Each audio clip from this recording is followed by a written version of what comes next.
করা হবে। আগে শিল্পমন্ত্রী তিনি বললেন এক্সপার্ট কমিটি তৈরি করা হবে এবং সেগুলো নিয়ে সিদ্ধান্ত নেওয়া হবে।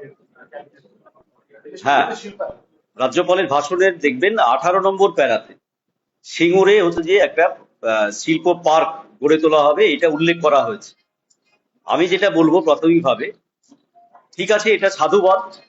একটা সময় আমাদের রাজ্যের প্রাক্তন মুখ্যমন্ত্রী এই সিঙ্গুর নিয়ে, আপনারা জানেন যে আমরা বামফ্রন্ট সরকার সিঙ্গুর, নন্দীগ্রাম, জিন্দালদের ইস্পাত কারখানা, এই সমস্তটা হচ্ছে যে আমাদের পূর্ববর্তী যে বামফ্রন্ট সরকার ছিল, বুদ্ধদেব ভট্টাচার্য মুখ্যমন্ত্রী, তার নেতৃত্বে এই শিল্পগুলো প্রায় তৈরি হয়ে গেছিল সিঙ্গুরে।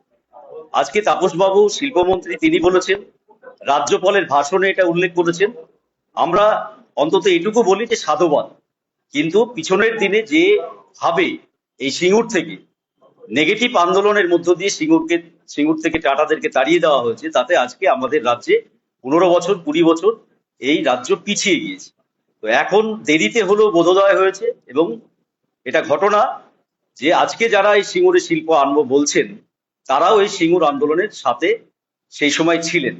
যার ফলে দেরিতে হলেও বোধোদয় হয়েছে আমাদের রাজ্যের জন্য আগামী দিনে যাতে এই সিঙ্গুরে কল কারখানা গড়ে ওঠে, আমরা এটাই চাইব।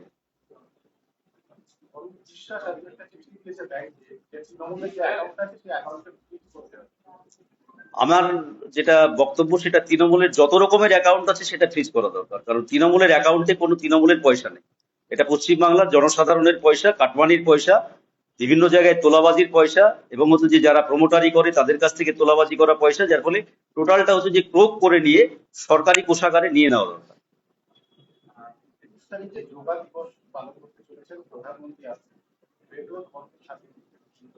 দেখুন, এটা ঘটনা যে এটা একটা দৃষ্টিভঙ্গি, যারা আজ থেকে 1 মাস আগে 1.5 মাস আগে রেড রোডে নামাজ পড়া নিয়ে তাতে ভীষণভাবে যানজট হয় বা ইত্যাদি ইত্যাদি, আমরা কোনো ধর্মীয় বিষয়ে মন্তব্য করতে চাই না, কিন্তু যোগা দিবস রেড রোড ছাড়া ব্রিগেডেও করা যেত। কিন্তু যেহেতু দেশের মাননীয় প্রধানমন্ত্রী আসছে, আমি বলবো জনগণ, কলকাতা সহ আমাদের রাজ্যের মানুষ সেটা দেখুক, দৃষ্টিভঙ্গি কোন দিকে এই সরকার পরিচালনা করতে চাইছে।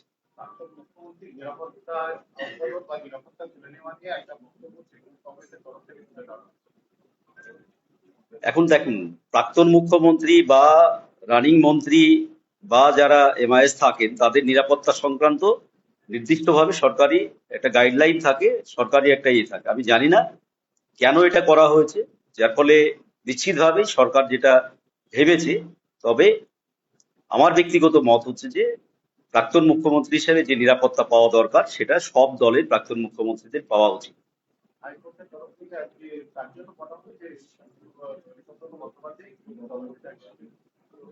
হাইকোর্ট যখন বলেছে তখন আইনত ঠিকই বলেছে। হাইকোর্টের রায়ের উপরে আমরা কি মন্তব্য করবো? রাজনৈতিক পার্টি যদি জিজ্ঞাসা করেন তাহলে তো সেটা আলাদা প্রশ্ন, সেটা নীতি নৈতিকতার ব্যাপার আছে। কিন্তু আইনের পার্টি হাইকোর্ট যেটা বলেছে সেটা আইনত ঠিকই বলেছে।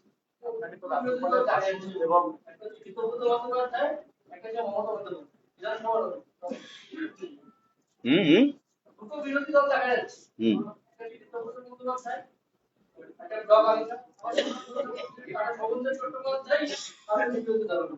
আপনারা দুটো দেখতে পাচ্ছেন বিরোধী দল, আমি একটা বিরোধী দলও দেখতে পাচ্ছি না। এখন শুধু বামফ্রন্ট ছাড়া কোনো বিরোধী দল নেই।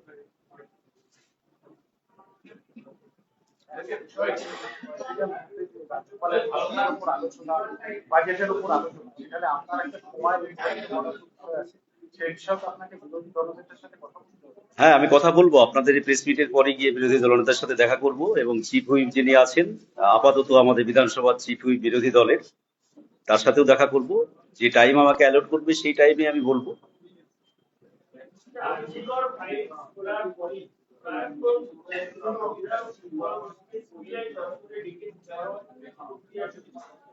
হ্যাঁ, এটা ঠিক করেছে। ওনাকে সরকার সেটা করেনি, এই সরকার করছে, এবং খুবই দেরিতে। দেরিতে মানে সিবিআই তো তখনও বিজেপির হাতেই ছিল, বিজেপির হাতে ছিল, মানে আমি বলতে চাইছি বিজেপি গভর্নমেন্টের হাতে ছিল।